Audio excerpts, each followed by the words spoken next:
बहुत ही दुखद बड़ी घटना घट गई कुशीनगर में। दिल को दहला देने वाली यह घटना बहुत ही दुखद है। भगवान सबकी आत्मा को शांति दे। और इस घटना में बहुत लोग मारे गए। परिवार को सहन करने की शक्ति दे। और यही भगवान से प्रार्थना है मेरी कि जहाँ भी कहीं उनकी आत्मा हो, भगवान उनकी आत्मा को शांति दे। 4 लाइन भूमिका लगल। कैसे?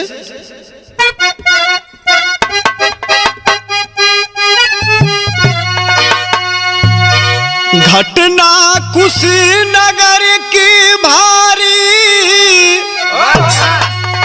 दिया बेमौत किसी को मारी। हारी किस्मत उनकी छोड़ गए संसार।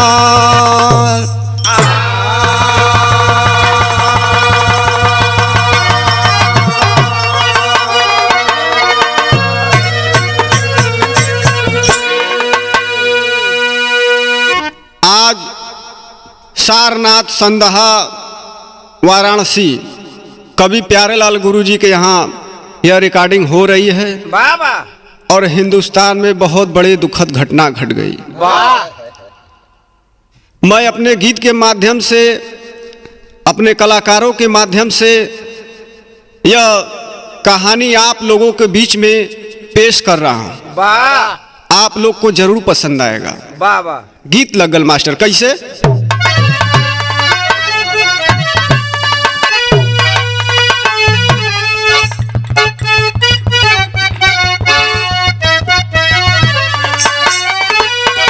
भइल बापी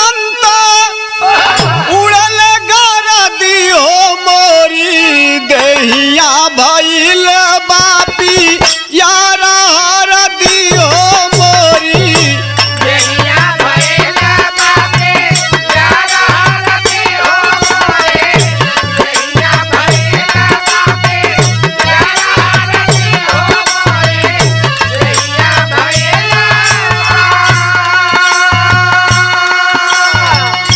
लेकिन भाव लगल बिरहा का। कैसे?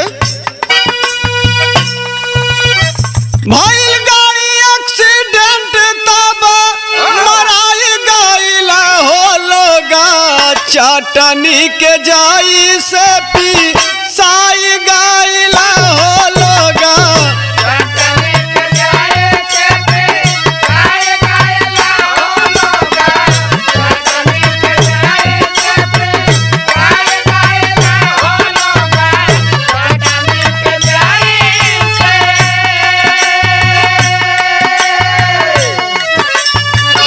रामपुर चरगाह से चलली बरातिया, रामपुर चरगाह से चलली बरातिया, रामपुर चरगाह से चलली बरातिया।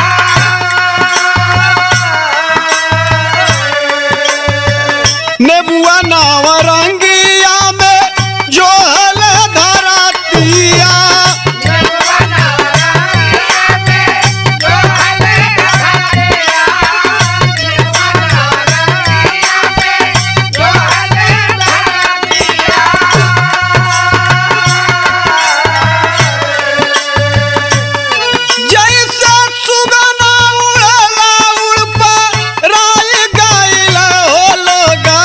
चटनी के जाई से पी साई गइला हो लोगा, चटनी के जाई से पी साई गइला हो लोगा, चटनी के जाई से पी साई गइला हो लोगा, चटनी के जाई से। कहानी के सुल्ला पंचो साफ साफ शीशा जैसन फरिया जाइए। गाड़ी एक्सीडेंट होती है और रामपुर चरगाह से जब बारात चलती है, नेबुआ नौरंगिया में जो है धरतिया बाबू, वही समय कितना लोग का प्राण निकल गल वही एक्सीडेंट में। जब प्राण निकल जात बा बाबू, कोई का मृतक अवस्था हो, सब सुन के व्याकुल हो जाला। आसपास के लोग जुटल हुआ जा करके का भल हो भैया। लेकिन यहाँ गीत लगल कैसे,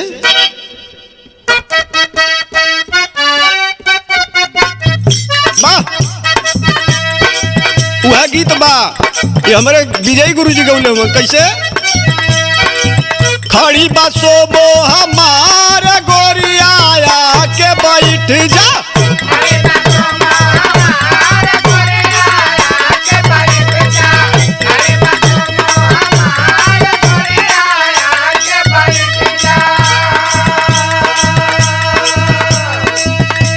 भाव लगल।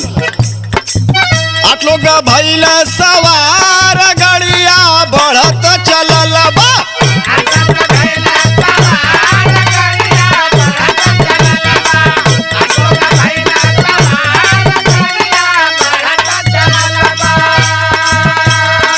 मनवा में सपना हजार गड़िया बढ़त चलल बा,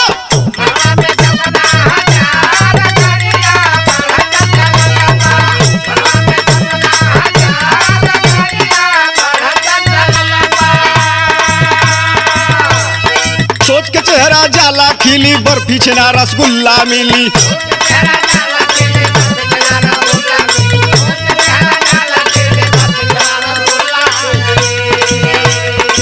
बोलत बतियावत चले यार गड़िया बढ़त चलल बा,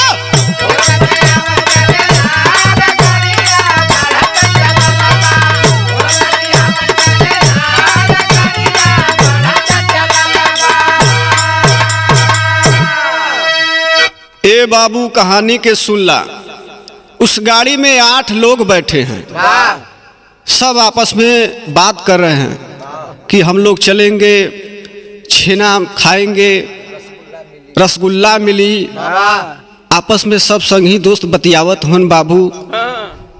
वो गाड़ी में बैठ के सब हंसत बा। लेकिन यहाँ गीत लगल कैसे,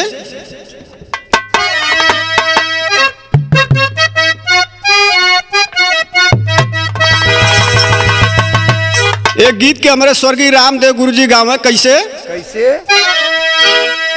अरे कचौड़ी गल्ली सुन कैला बलमू, मिर्जापुर के कैला गुलाजार हो, कचौड़ी गल्ली सुन कैला बलमू,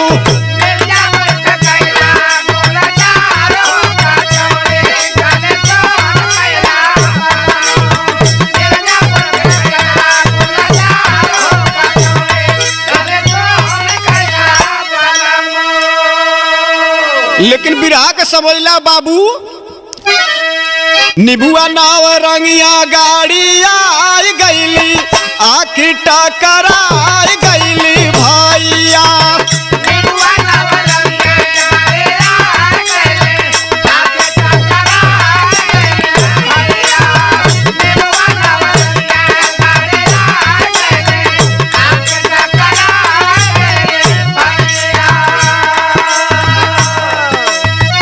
हादसा में एकदम पिसाई गईली, आखिर टकराई गईली भैया,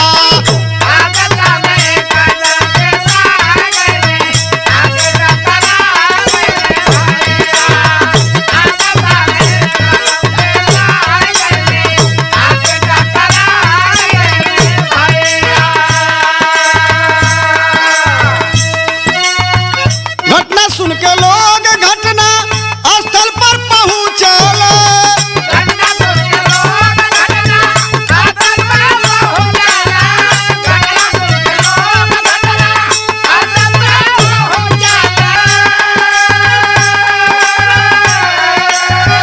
गैस कटर से काट काट डेथ बॉडी निकालल,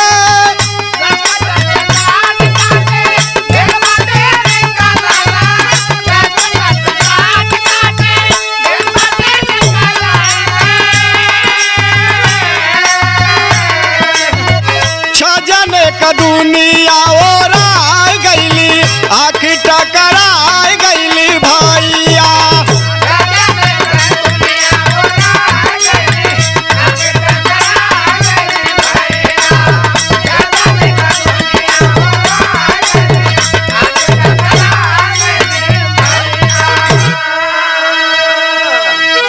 ए बाबू वही समय निमुआ नौरंगिया गाड़ी आइल हो बाबू, और एक पेड़ से जाके टकराइल, ऐसन टकराइल वो गाड़ी का पता ना चलत बा। जितना भी लोग बैठल मारल जात हुआ, एक आध दो लोग घायल भी हुआ, लेकिन भैया एकदम पिसाए गईलन हो। आय हाय बाबू, देखे वालन का रूह कांप जात बा। बारे मालिक, लेकिन यहाँ गीत लगल कैसे?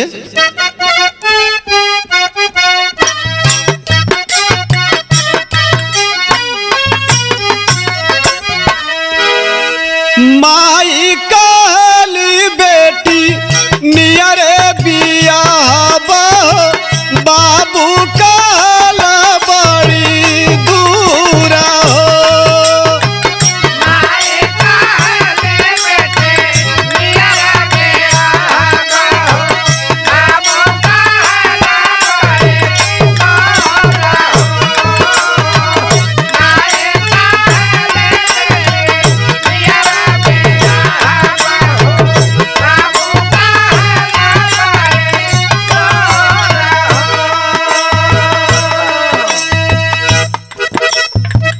मुड़िया काटल केहू का उड़ल खोपड़िया हो, गोड़ गायल केहू का पीसाया हो। मुड़िया काटल केहू का उड़ल खोपड़िया हो, गोड़ गायल केहू का पीसाया हो। मुड़िया काटल केहू का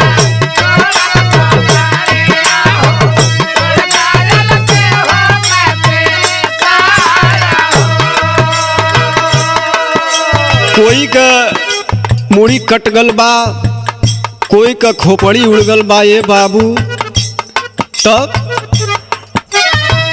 बहिया काटल केहू का फाटल बासीनावा हो, केहू का चेहरावा धूसाया हो।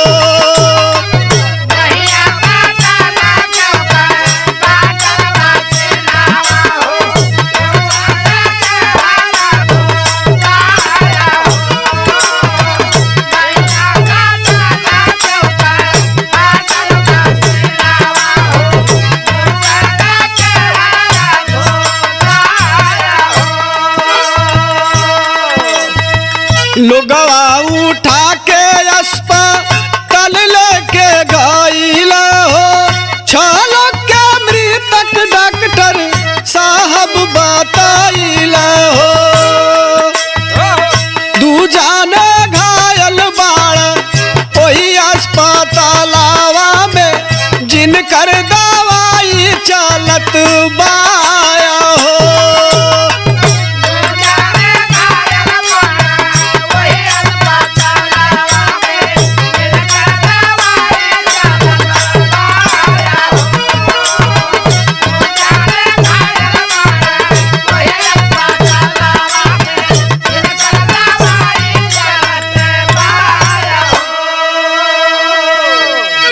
अरे बाबू, 6 लोग मृत घोषित किए गए और 2 लोग घायल हुए, लेकिन यहाँ टेरी लगा तो कैसे?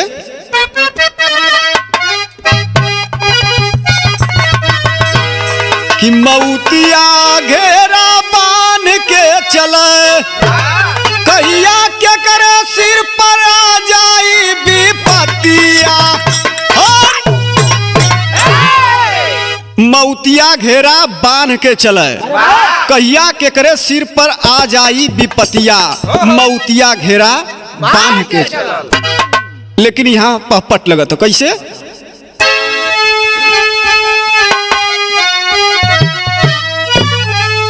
अरे घरवा सबके मिलल बा खबरिया, अखिया बरसले, दुख का घेरले बाटे आज बादरिया, अखिया बरसले।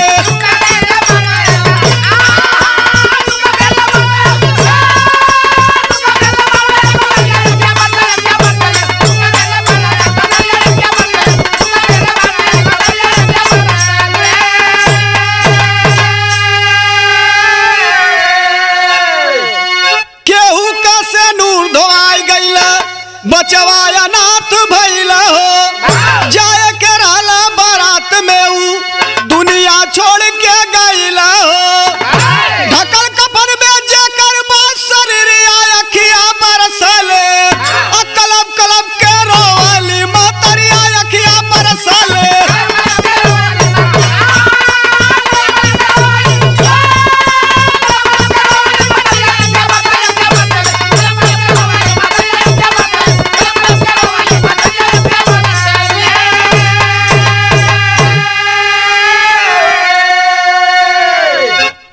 ए बाबू जैसे ही बारात घर से जात बा बारात वहाँ शादी भी हो गल वहाँ सब भोजन भी कर लेलन आदमी लेकिन कुछ आदमी बचल हुवन घरे से निकलल हुवन तब तक रास्ते में एक्सीडेंट हो जाती है और वही समय पुलिस घर पर फोन लगा देती है। आय हाय बाबू तब यहाँ आल्हा लगत हो कैसे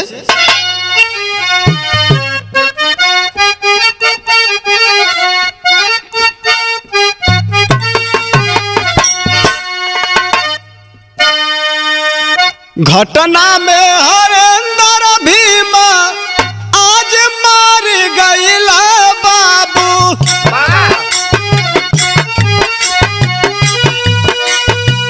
जोगेंद्र मुकेश छोड़ गइला सनासा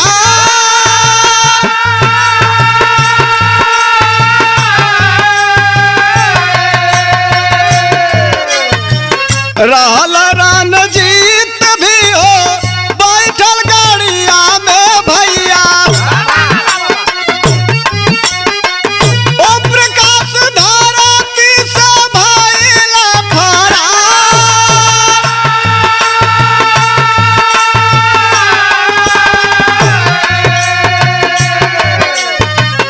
कलिया का दिल में रहल सबही के भैया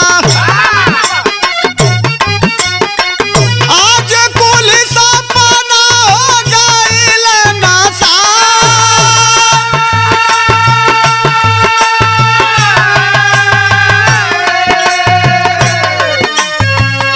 ओढ़ के कफना हो जाले श्मशानवा भैया मातम के बदारवा से गइल घेरा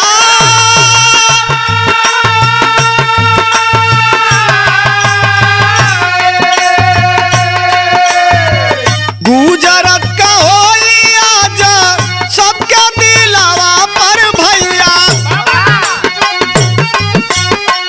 जेकरा घर का हीरा हो गइल हेरा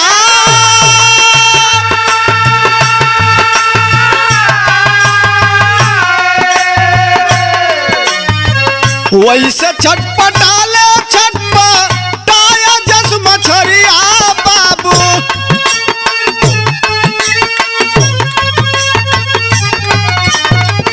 हाय रे मौतिया दहली बाजार गिरा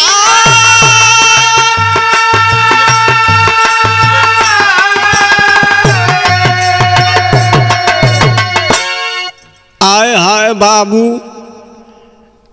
माई का लाल ओरागल हो बाबू मतरिया गांव से भागत भागत अपने बेटवा के पास पहुंचल जहां बेटवा का लाश बाबू आय हाय बाबू अपने पति से कहत बाऊ पत्नी देखा देखा जगावा जगावा जागत बा हे बाबू हमार सुग्गा जागत बा इस सूत गल बा हमसे बोलत नाही बा अरे हमरे अंगनवा में के डोली एक पापा के हम लाल कह के बोलाई हो आय हाय बाबू बारे विधाता वज्र गिर गया उस माँ के ऊपर चारों तरफ गांव के लोग दौड़ रहे हैं कि हमरे आज गांव में का हो गल हो बाबू हई हरेंद्र भैया के देखा हो भीम भैया के देखा हो योगेंद्र भैया के देखा अब वहीं तक कलियां ये गौआ में बतियावत रहना तीनों जाने बैठ के आ तीनों जाने कहलन कि हम कल बारात में चलल जी भैया, सबके चले के बा। चला बड़ा खुशहाली का मौसम बा, हमरे भाई का बारात जात बा। आय हाय, ओमे मुकेश भी हवन, रंजीत भी हवन, घर का माता लोग, अगल बगल का बहनी लोग बतियावत हइन कि हई ओम प्रकाश भैया का देखा हो, कल तक खेतवा गए रहना, कल खेत में देखली अपने खेत का माटी ले जा के घरे रखत रहना, अब भैया हाल चाल पूछत रहना। आज भैया ये दुनिया के छोड़ के चल गई। आय हाय, हमारे गांव उदास हो गल। आज एक ही गांव में 6 लोग की मृत्यु हो जाती है, उस गांव के लोग व्याकुल हो जाते हैं। मालूम पड़ता है कि सारा दुख विधाता ने उस गांव के ऊपर डाल दिया। तब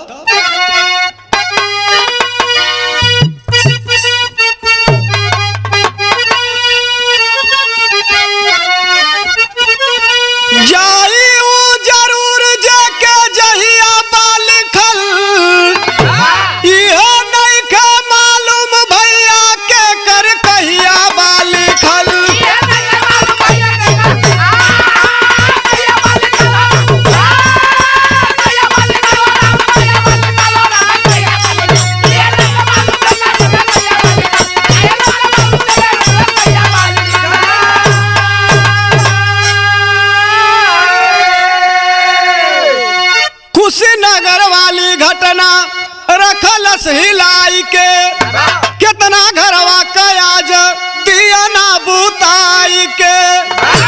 मौत के रहिया कवने तरहिया बाली खल, ये नहीं के मालूम भैया के कर कहिया बाली खल।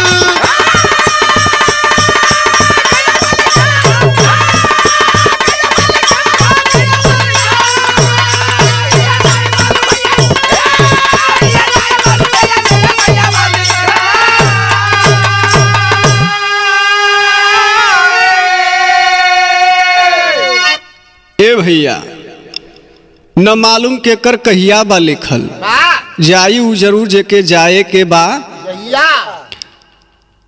आप लोग समझ लीजिए, जो मिलता है वह बिछड़ता है, और यह बात जो जान जाता है वह दुनिया का सबसे महान आदमी बनता है।